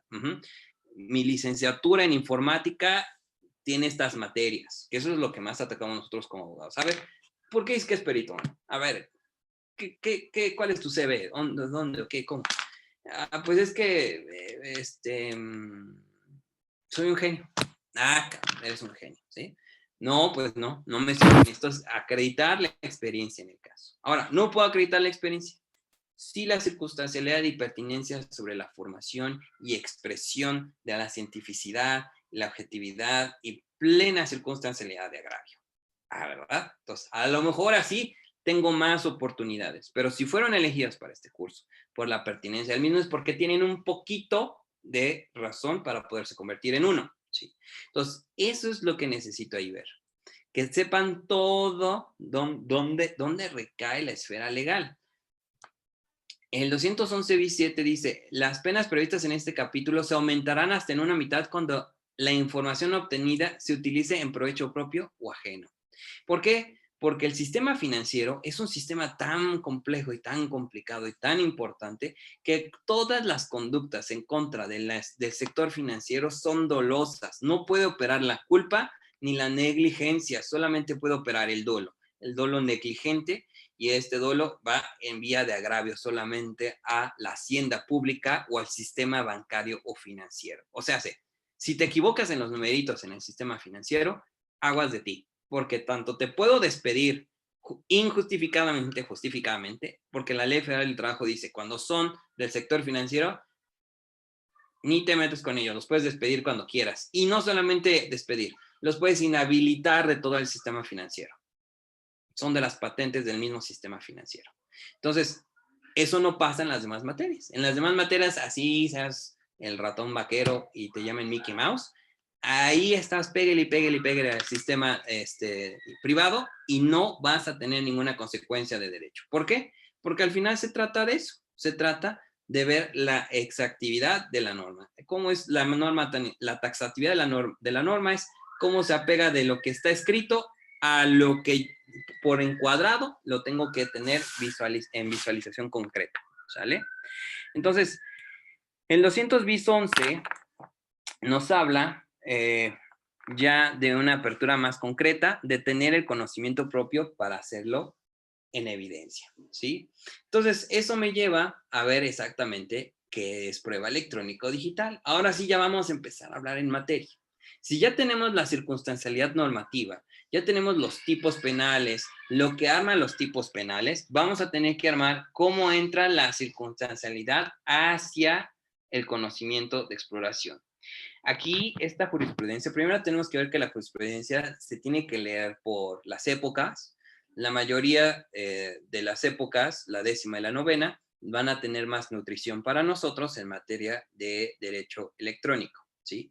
¿Por qué la 9ª y la 10ª? Porque pues, hasta entonces es cuando les empezaba a caer el 20 de las telecomunicaciones. No obstante, yo se los dije que hay muchas cuestiones de las telecomunicaciones que están desde 1910 y atrás, ¿sí? Entonces vamos a tener que ver qué época se adecua más. La 9ª y la 10ª de la Suprema Corte es la que más nos va a tocar a nosotros. La 10ª, si no mal recuerdo, nació en el 2011. Entonces, del 2011 para acá es cuando más se ha explorado esto de lo electrónico y de la investigación cibernética, ¿sí? Entonces, dice, prueba electrónica o digital en el proceso penal, donde nos ocupa. Las evidencias provenientes de una comunicación privada, por eso empecé con esa pregunta cuando empecé la clase, llevada a cabo en una red social vía mensajería sincrónica llamada chat, para que tengan eficacia probatoria, deben satisfacer como estándar mínimo haber sido obtenidas lícitamente y que su recolección conste en una cadena de custodia. ¡Tarán! Todo lo que hablamos, ahí está en lo que me baso. No es mi cabeza dando vueltas, ahí está y es jurisprudencia. Enero del 2017, ya es viejo. O sea, ya tenemos 3 años de esta jurisprudencia. Es una tesis aislada. ¿Qué es la diferencia entre una tesis aislada y tesis de jurisprudencia? La tesis aislada es que no llegó o no se concretó en una dinámica de votos en la Suprema Corte, ¿sí? Es decir, no se juntaron los votos o no llegó al pleno y por lo tanto no tiene la calificativa de jurisprudencia. La jurisprudencia sabemos que es el cumplimiento de interpretación normativa de la Suprema Corte. Entonces, nada más porque lo dice la Corte, así mero. La Corte es la última que interviene e interpreta en lo que tiene que ver con el derecho. Entonces, si la Corte dice no, pues es no, y deja de estarle viendo que sí, que a lo mejor no, es no, punto. Más allá de la Corte, ¿qué hay? Bueno, está la Corte Interamericana de Derechos Humanos, que a través del Pacto de San José, también llamado Convención Americana de los Derechos Humanos, todas las resoluciones que emita la Corte Interamericana de Derechos Humanos tendrán un efecto vinculativo con el Estado mexicano. Es decir, lo que produzca la Corte, si está defectuoso, la Corte Interamericana de Derechos Humanos te va a ayudar. Pero tienes que ponerte a estudiar todo el tiempo. ¿Qué está diciendo la Corte Interamericana de Derechos Humanos? No te quieres meter a todos los mamotretos de jurisprudencia, resoluciones que traen.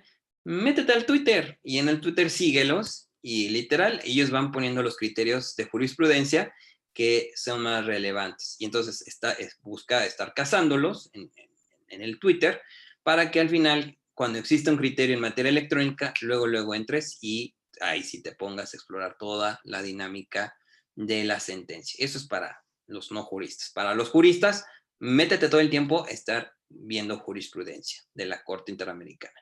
¿Por qué de la Corte Interamericana? Porque lo que la Corte a veces tiene es que se pervierte por la política o por lo social. Entonces, la Corte Interamericana a veces es un poquito más neutral y nos da mayor exploración, ¿sí? Pero bueno, entonces la Corte, ya aquí en este criterio dice, el derecho a la inviolabilidad de las comunicaciones privadas, prevista en el artículo 16 de la Constitución Política de los Estados Unidos Mexicanos, se extiende a las llevadas a cabo mediante cualquier medio o artificio técnico. Fíjense cómo tiene que ir su lectura.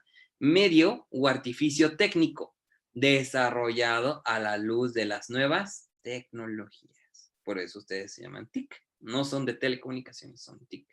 Porque tienen que ver las tecnologías de la información y comunicación. Desde el correo o telégrafo. Por eso, muchos de los criterios en materia TIC operan desde los que están atrás. Por eso les dije, los que más vamos a usar son los de la 9ª y 10ª época. Pero vamos a tener que estar invocando a aquellos donde vea el telégrafo. ¿Por qué? No, naturalmente que no nos interesa el telégrafo hoy. No, el telégrafo ya se acabó. O bueno, se sigue usando. ¿Por qué? Porque es el que tiene más fortaleza jurídica. Pues nada más, ustedes imaginen, tiene más de 80 años en función. Y digo 80 mínimo, ¿no? Porque es lo que mi cabeza me da calcular. Pero el telégrafo, vamos a basar muchos de los aspectos normativos de análisis de la información, de lo que se consideraba desde entonces por el ejercicio de comunicaciones, ¿sí? Pasando por el teléfono alámbrico y móvil hasta las comunicaciones que se producen mediante sistemas de correo electrónico, mensajería sincrónica, chat, en tiempo real o instantánea, asincrónica, intercambio de archivos en línea y redes sociales. En consecuencia, para que su aportación a un proceso penal pueda ser eficaz, la comunicación debe allegarse lícitamente mediante autorización judicial para su intervención o a través del levantamiento del secreto por uno de sus participantes. Si a mí es el que me están jodiendo, naturalmente que yo tengo que levantar el secreto, ¿sí? Pues de lo contrario sería una prueba ilícita por haber sido obtenida mediante violación a derechos fundamentales, con su consecuente nulidad y exclusión valorativa. Tú me la expones de una manera no concreta, no correcta, la excluyo. Bye bye. ¿Sí? De igual forma, dada la naturaleza de los medios electrónicos generalmente intangibles hasta en tanto son reproducidos en una pantalla o impresos, por eso les he dicho que la exploración del perito es cómo va a armar su ponencia. Vamos a verla como una ponencia, ¿sí? La ponencia es bailar frente al juez y literal exponer lo que a ti, ahora sí, por conocimiento te consta, ¿sí? Pero tu conocimiento es la voz, la música, la sintonía, es las declaraciones de hecho del agraviado. En consecuencia, para que su aportación a un proceso penal pueda ser eficaz, la comunicación debe llegarse lícitamente mediante autorización judicial para su intervención o a través del levantamiento del secreto por nuestros participantes, pues de lo contrario sería una prueba ilícita por haber sido obtenida mediante una violación a derechos fundamentales. Esto se llama la teoría del árbol prohibido. La teoría del árbol prohibido habla desde la época de Al Capone, donde se dice, se narra, que cierta célula delincuencial que estaba vinculada al Capone, la policía demostró los activos contables que involucraban a la mafia con eso, con libros contables que estaban a disposición en el cateo, pero no los incorporaron al proceso, sino fue después de la audiencia.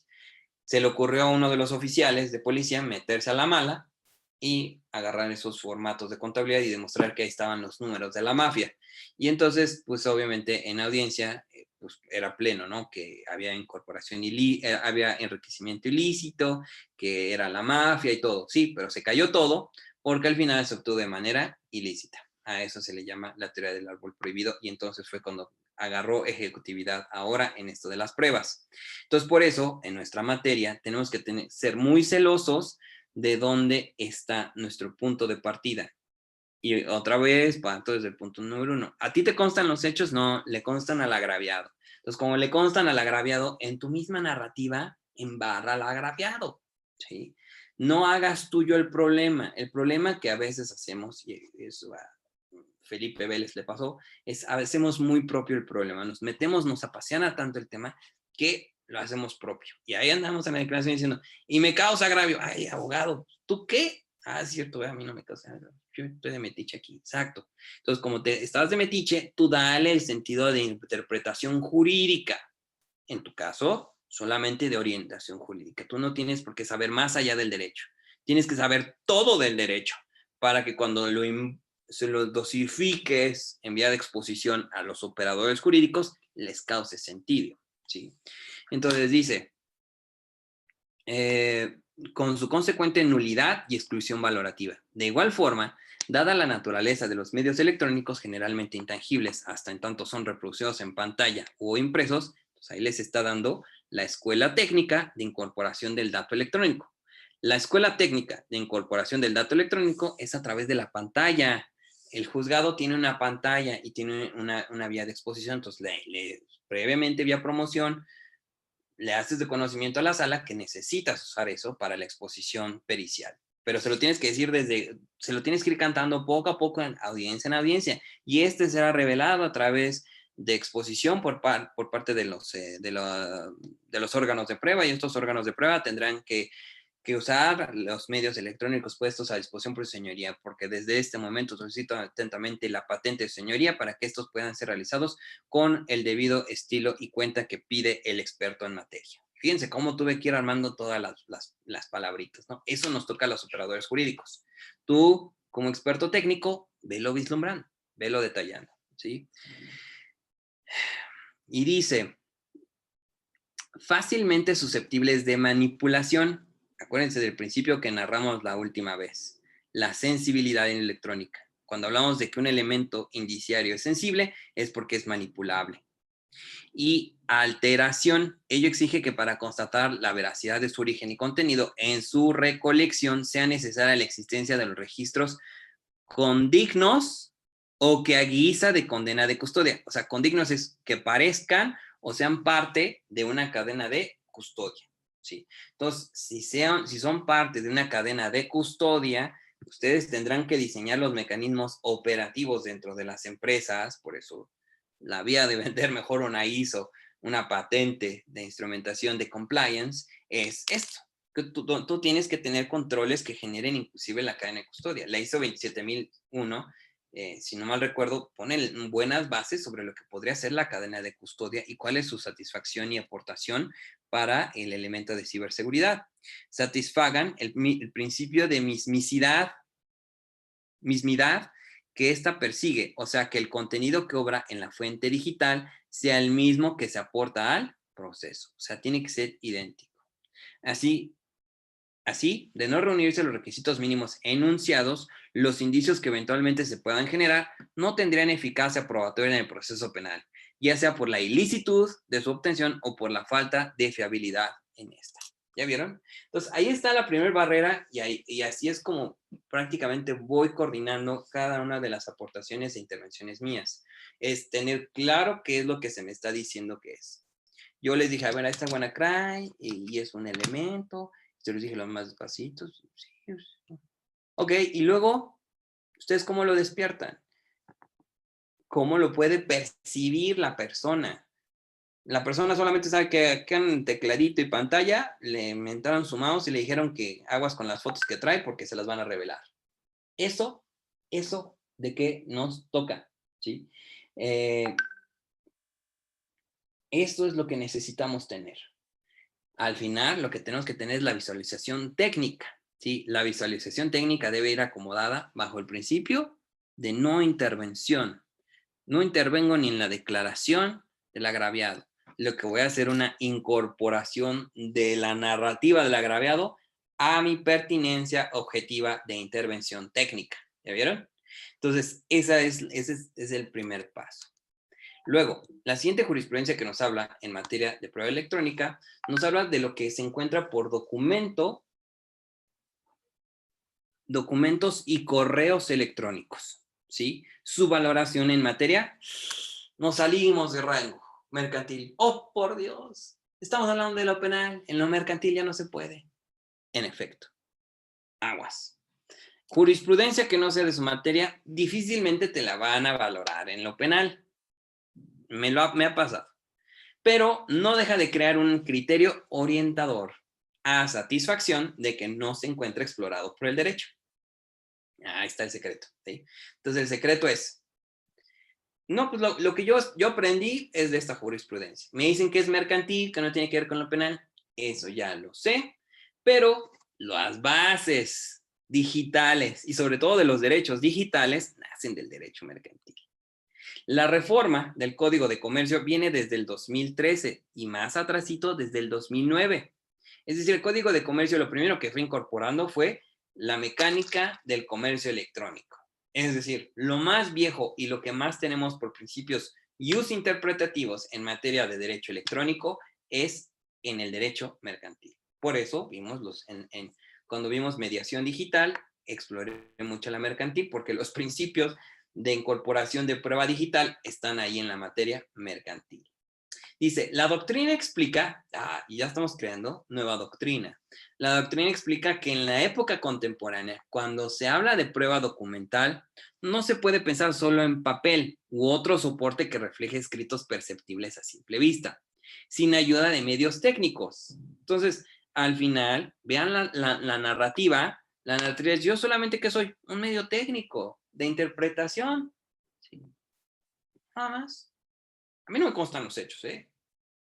Porque ahí nosotros como abogados siempre vamos a buscar cómo destruir. Somos Doberman, no sabemos otra cosa más que destruir, ¿no? Hay unos que buscamos crear, pero la verdad de los abogados normales es destruir, más cuando se ven en la necesidad de tener que ver tú o yo. Entonces, literal, lo que vamos a ver es, a ver, Lick, a mí no me trates de ser parte del problema, ¿eh? Porque en el interrogatorio dices, entonces usted le constan, sí, entonces usted estuvo parte, usted fue parte de los hechos. No fui parte de los hechos y deje de aventar las cosas. No, a ver, abogado, insto, yo soy una parte técnica y soy un medio de exploración técnica del órgano de prueba llamado testimonial, pero si tú quieres enderezarla así, enderezala. ¿Sí me entiendes? O sea, al final lo que tenemos que ver es dónde poner las piezas de rompecabezas bajo una lógica interpretativa. Y la lógica interpretativa aquí nos acomoda desde la materia mercantil, pero lo que necesito es que rescatemos esta narrativa y poco a poco la iremos incorporando en lo penal. Y dice, Se debe incluir también a los documentos multimedia. En ese entonces, multimedia, vean de cuándo es, noviembre de 2012, ya 8 años vieja. Es decir, los soportes que permiten ver estos documentos en una computadora, un teléfono móvil, una cámara fotográfica, etc. En varios sistemas jurídicos se han equiparado totalmente los documentos multimedia o informáticos, ¿sí? Entonces, a efectos de valoración, esa equivalencia es básicamente con los elementos privados y su admisión. Y valoración se sujeta a requisitos, sobre todo técnicos. Ahí están los requisitos técnicos, como la firma electrónica. Difícilmente el hacker te va a dejar la firma electrónica. No, no te estoy diciendo que te va a dejar la firma electrónica. Te estoy diciendo que te va a dejar elementos de convicción metodológicos. Entonces, quien llegó primero al derecho electrónico digital fue el derecho mercantil. Como siempre. De hecho, la mamá del derecho es el derecho civil. Su hermana fuerte es el derecho mercantil, ¿sí? Data desde Porfirio Díaz, imagínense. Entonces, desde entonces teníamos un entendimiento sobre el dinero. El dinero es lo que mueve. Entonces, por eso es que primero los instrumentos de juridicidad electrónica nacieron del derecho mercantil. Entonces, lo que tenemos que tomar es cuáles son la valoración. No te estoy diciendo, oye, que te deje firma electrónica. No. Estamos diciendo, a ver, ¿cuáles son los medios de convicción que hacen a la firma electrónica? Que hay dato, que hay metadato, que hay circunstancialidad entre emisor y receptor.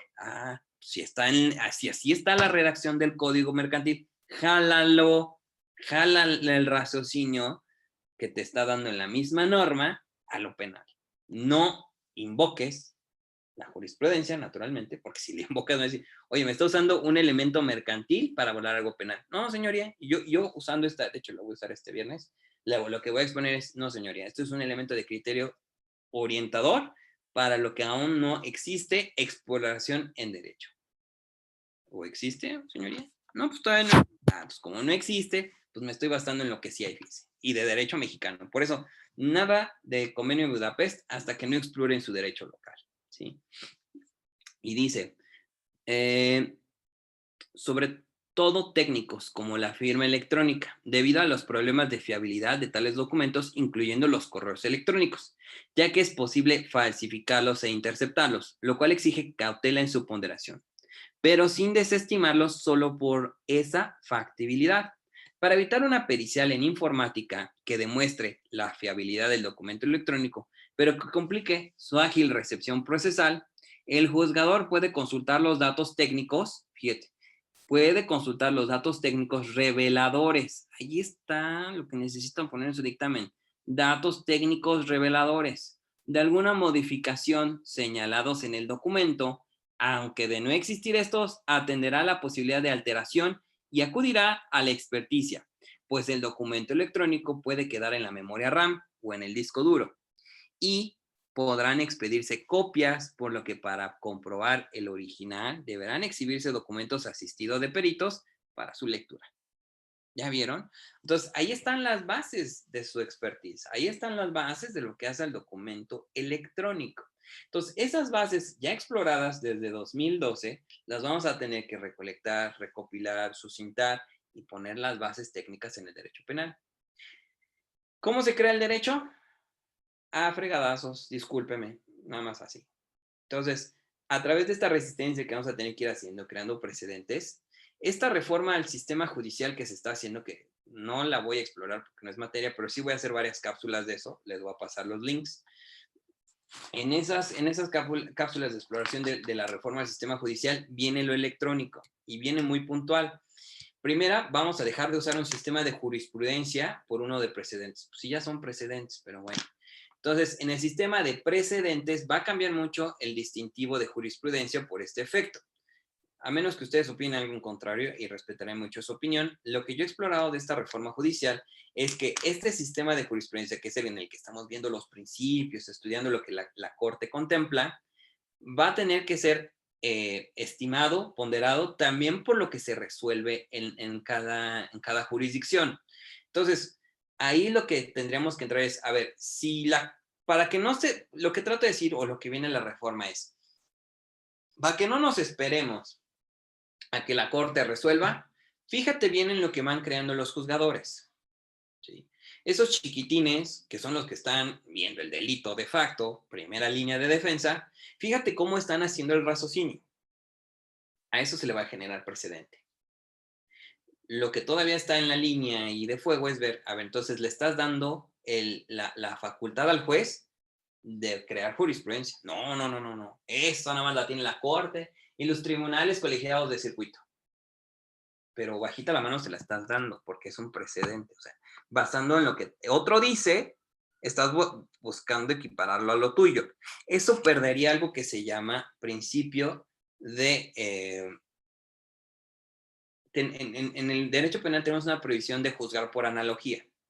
Es decir, lo que le pasó a otro tipo, no lo puedes invocar para lo que te pasó a ti. Así de sencillo. ¿Sí? Eso es pleno. Y en teoría, esta reforma al sistema judicial, eso es lo que va a empezar a hacer. Oye, es que en el sistema de precedente, como en el caso de justicia, porque sabrá Dios cómo se llame después, expediente 35, diagonal 2020, juzgado en el, no sé cómo se va a llamar ahora, pero en el juzgado de control ahora, en el reclusorio norte, el reclusorio sur, en el cual se visualiza esto, esto y esto y esto, invoco tal precedente para poder juzgar en este el criterio de su señoría.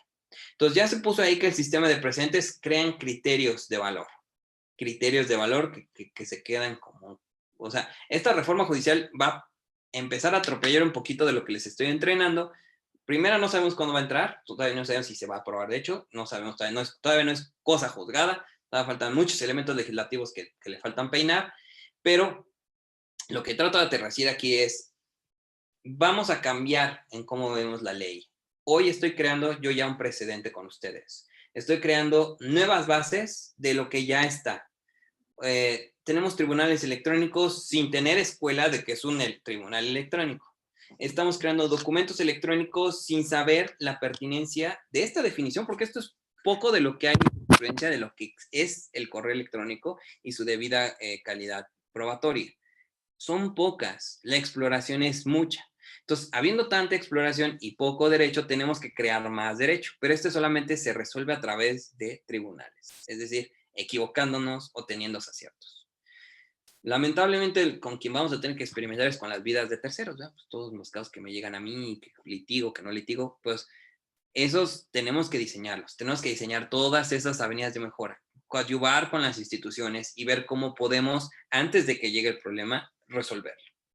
Pero bien, esta jurisprudencia nos da las bases de lo que es el documento y el correo electrónico y le da un sitio de razón en la sistemática de valoración de la prueba electrónica, que es la sensibilidad electrónica. Por eso se los dejé como principio la otra vez. Es el principio de sensibilidad porque me deja huella, vestigio, y aquí lo ponen muy puntualmente.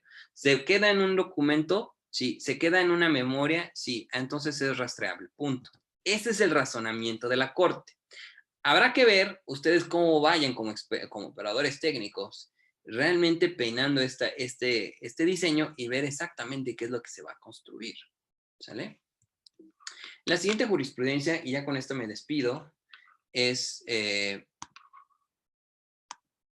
documentos digitales obtenidos de los adelantos tecnológicos o descubrimientos de la ciencia ofrecidos como prueba en el juicio laboral. Híjole, maestro, otra materia que no tiene que ver con lo penal. Sí, exacto.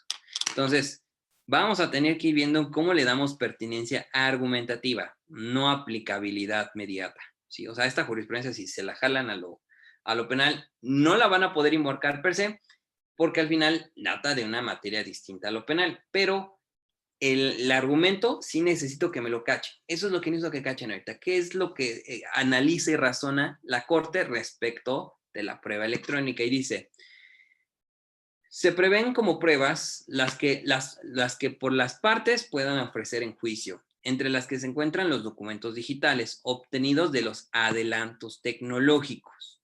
Entonces, fíjense, ustedes tendrían que aportar raciocinio, prueba, razón sobre un argumento, una teoría adecuada a un adelanto tecnológico. Por eso así los bauticé, expertos en tecnologías de la información y comunicación. siendo que ustedes tendrían que primero analizar qué hace a la tecnología, por qué se llama tecnología, qué hace lo técnico, no técnico. O sea, eso es lo primero que tenemos que ver. Adelanto tecnológico y descubrimiento de la ciencia, siempre que no vayan contra la moral y el derecho. ¿Qué les vengo enseñando? No lo hagan ilícitamente. Acomódenlo a derecho. Entonces, si me lo está exigiendo la misma jurisprudencia, ¿cómo no se lo voy a exigir a mi parte técnica? Sí. Por eso está prohibido en ustedes, o más bien, quiero que se quiten el chip de decir, es que yo no soy abogado, que eso lo resuelve el abogado. No que no, ¿sí?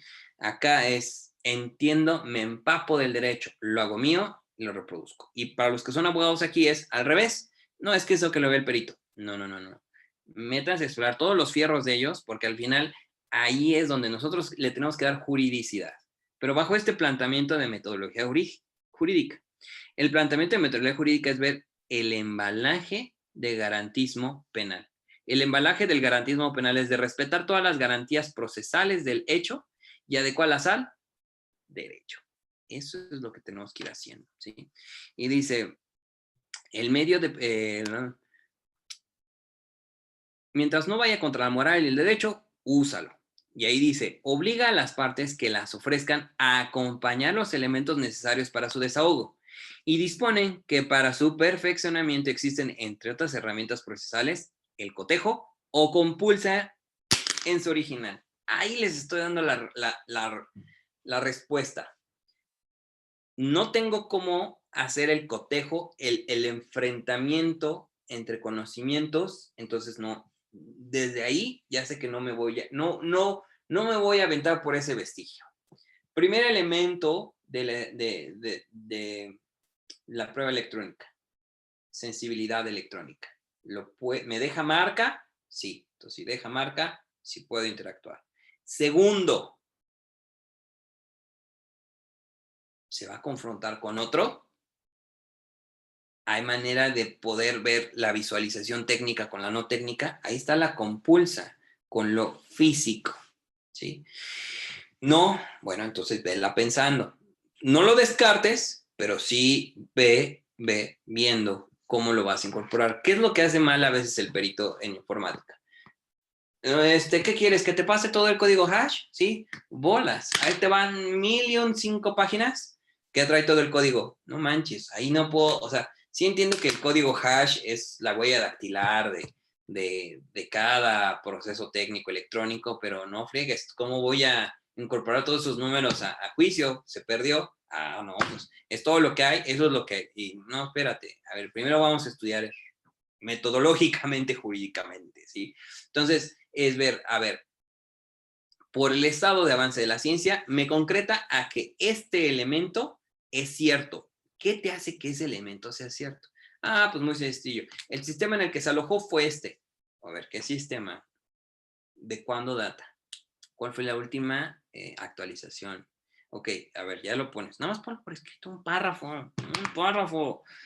No, pues al perito le encanta poner 7 antecedentes de lo que es el posible sistema de algoritmos. No, concreto, a ver, en un párrafo, ¿de dónde nació ese software?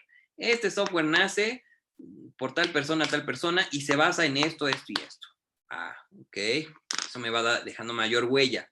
Y dice, sin embargo, atendiendo a que la naturaleza de ese tipo de documento es digital, el medio de perfeccionamiento ofrecido para reconocerles pleno valor probatorio y así desvirtuar diverso documento que sí tiene ese carácter, como en el caso la hoja de certificación de vigencia de derechos que el Instituto Mexicano del Seguro Social aporte al procedimiento, debe ser conforme a dicha naturaleza digital, como puede ser la consulta de un portal electrónico o página de internet, a través de un dispositivo llamado computadora, tablet, teléfono celular inteligente o similares, con acceso a estas herramientas tecnológicas, sin que necesariamente la oferente esté obligada a aportar estas al juicio materialmente presentar el dispositivo tecnológico. O sea, no necesitas llevarlo, ¿sí?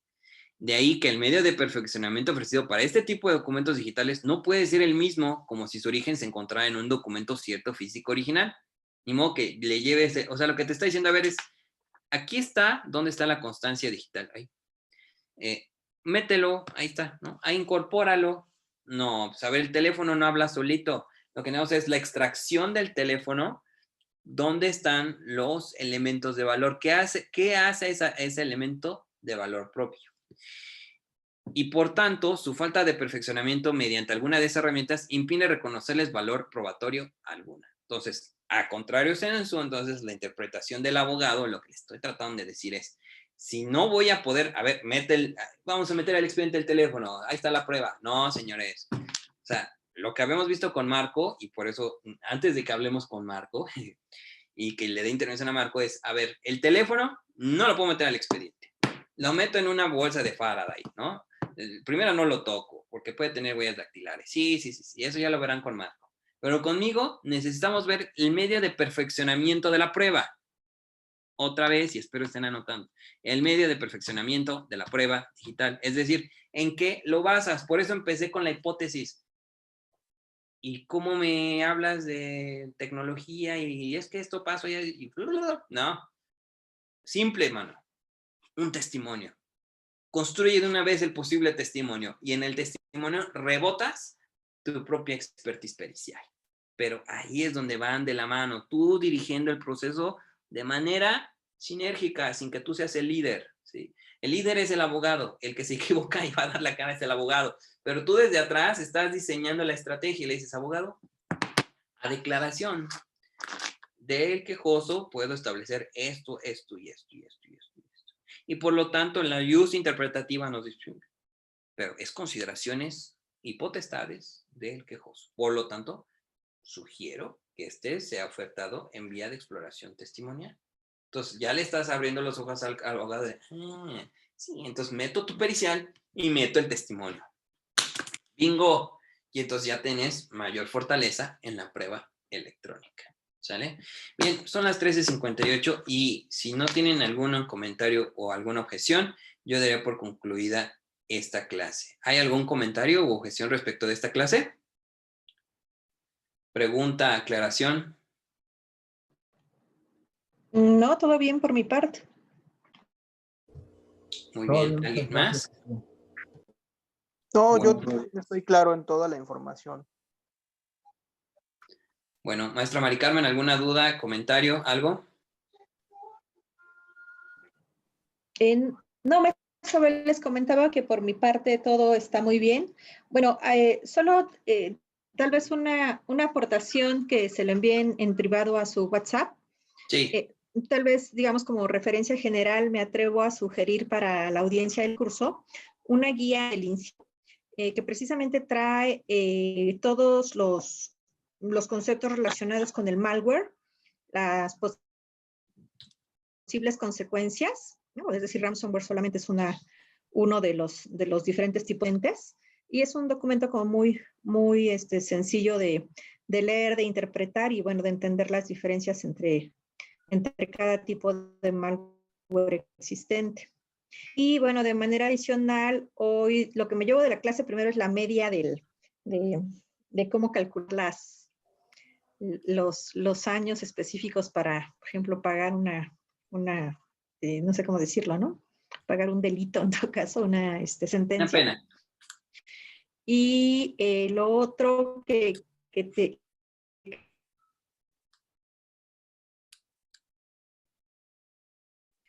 también reconoce precisamente bajo el sentido de la protección de los elementos.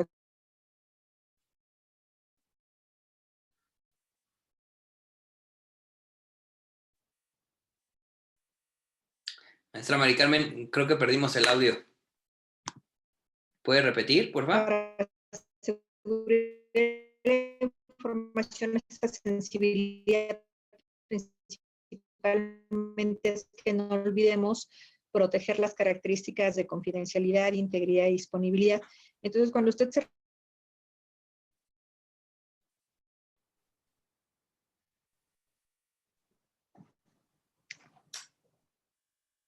Maestra Mari Carmen, le escuchamos la mitad, digo, se ve muy provechoso su comentario, pero no le escuchamos. ¿Podría repetir? No se oyó. Se fue el internet, ¿verdad? No, yo todavía la escucho. Se me fue el internet aquí y hace rato la luz. perdón. Ya. Bueno, les comentaba de la guía del INCIBET, no sé si eso sí se escuchó. Sí, eso sí se escuchó y ahorita se las comparto, maestra. Muchas gracias. Perdón. Y la segunda parte que le quería preguntar, tal vez tratando un poco de interpretar el sentido de la sensibilidad a la que usted hace alusión, le quería comentar que en el caso de seguridad de la información para los estándares ISO, también se habla de la sensibilidad de los activos que se deben proteger, y esta sensibilidad precisamente es la propiedad de confidencialidad, integridad y disponibilidad. Entonces, le quería preguntar si, por ejemplo, cuando se emiten las pruebas o cuando tratamos con estas pruebas, nos tenemos que sujetar, o esa sensibilidad se refiere a esos tres mismos elementos, confidencialidad, integridad y disponibilidad. No, porque ese es eso de la seguridad de la información. No, esta sensibilidad es de la manipulación que se tenga, de cómo me deja huella el vestigio digital. Eso es lo que me llamo. O sea, porque el indicio es todo material sensible significativo que se encuentra en el lugar de los hechos. Entonces, esa sensibilidad digital que yo así bautizo es de cómo puedo recolectar esa información. Es decir, cómo deja vestigio esto. A eso me refiero. Ok, muchas gracias. Pero, o sea, lo que usted dice es muy bueno, pero eso es de la seguridad de la información. O sea, al final, si hay vulneración sobre la seguridad de la información, ya se hace esa aclaración, que la sensibilidad en materia de seguridad de la información es todo lo que dijo usted. Y ahí ese análisis es el que vale oro, porque al final la empresa es lo que puede responder sobre la reparación del daño. Voy a responder sobre la reparación del daño, o voy a solicitar la reparación del daño en vía de lo que usted acaba de decir. Ya, y el otro punto, maestro Vélez, es la guía, que también es de la ISO 27001, que ocupamos precisamente para esta protección de información, considerando los temas de análisis forense de la información. Es la guía ISO 27037, que te lleva, digamos, desde el evento o el incidente que se suscitó, hasta la lección aprendida, y todo esto precisamente bajo un sentido documental para evitar precisamente el no repudio. Entonces, la pregunta sería, si una organización cuenta con ISO 27037, que se conoce como recolección de evidencias digitales, que protege precisamente la cadena de custodia, ¿significaría que para una organización ese mismo protocolo o proceso de manera natural se podría llevar a la mesa de un juez? Así es. Y es la mejor manera de venderlo. ¿Sí? Okay. Así es. ¿Por qué? Porque al final, como lo vimos, tenemos que comprobar que había primera, que tenías los elementos ISO de ciberseguridad, o sea, ISO 27001, ¿no? Y después de la recolección de la información. Entonces, si cumples con 27001 y la secundaria... 27037, pues, así es. Así es, 27037, pues al final, pues también, ¿no? Perfecto. Muy bien. Gracias, maestro Vélez. Muy amable. Al contrario, gracias, y sus aportaciones no sabe cómo me nutren, y pues al final se trata de eso, ¿no? De hacer esta sinergia y que se vea esa área de oportunidad. Gracias, maestro Vélez. Aquí estamos teniendo problemas con el internet, pero tratamos de interpretar lo que usted dijo hoy en el curso. Que estoy muy contento. Gracias, maestro. Vale. Sale, pues. ¿Alguien más? ¿Alguna consideración, argumento, comentario, algo? ¿No? Bueno, siendo así, maestra, licenciado Donis, por favor, si me hace favor de pasar la lista de cierre. Sí, maestro, con todo gusto.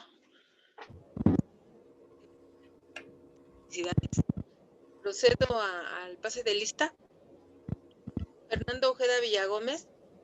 Hola, buenas tardes, que tengan buen fin de semana. Muchas gracias por el curso, maestro Vélez. Muchas gracias, maestro. Buenas tardes. Javier Hernández Calderón.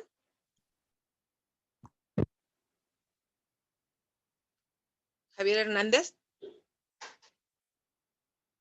Maestra María del Carmen García. Presente, gracias por todo. Hasta luego. Gracias, buenas tardes. Buenas tardes. Mario Bazán García. Presente. Buen día a todos. Gracias. Gracias. Buenas tardes. Mario Ureña García. Presente. Gracias, buenas tardes. Buenas tardes. Maestro Pedro Fernando. Muy buen fin de semana para todos. Gracias, igualmente, buenas tardes. Roberto Carlos González. Presente, buenas tardes. Saludos. Gracias, buenas tardes. Buen fin de semana. Janet Ruiz Lira. Presente, muchas gracias. Al principio no escuché la lista, estaba yo conectada, pero tuve problemas de internet. Sí, no se preocupe, identificamos asistencia. Buenas tardes. Gracias a todos. Ivonne Huerta Perea. Hola, buenas tardes nuevamente. También quisiera solicitar que me puedan integrar al grupo de WhatsApp. Ya la semana pasada inicié las sesiones y bonito fin de semana a todos. Claro que sí. Buenas tardes. Néstor Eduardo Castro Aguirre. Presente. Buenas tardes. Gracias, buenas tardes. Marisabel Gutiérrez Rabadán, perdón. Presente, buenas tardes.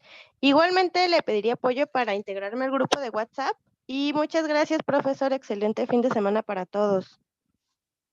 Gracias, buenas tardes. José Manuel Flores. ¿Qué tal? Muy buenas tardes.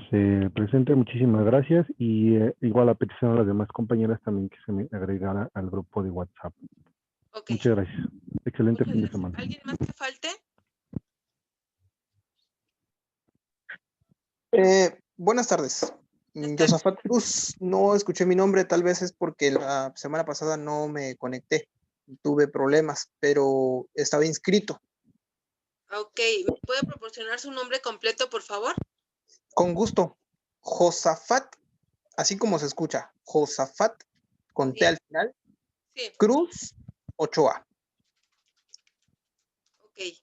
¿Esta primera semana se integra usted o ya estaba en la No, ya estaba en la otra, lo que pasa es que he tenido problemas de conexión, entonces entro y ya luego se me estuvo cortando la conexión, pero esta es la primera clase que tomo completa. Ok. Lo comento con el para integrarlo en el grupo. Ya estoy integrado al grupo. En el grupo de WhatsApp ya estoy integrado. Ah, ok. Sí. Entonces nada más sería para la cuestión de las asistencias. Por favor. Claro que sí. Buena tarde. Buenas tardes. ¿Alguien más? Maestro, pues creo que se da por concluida la lista ya con todos los presentes. Muy bien, pues les deseo el mejor de los fines de semana y pues felices ya casi fiestas y nos estamos viendo el próximo fin. Hasta luego. Hasta luego, buenas tardes a todos. Hasta luego. Chao.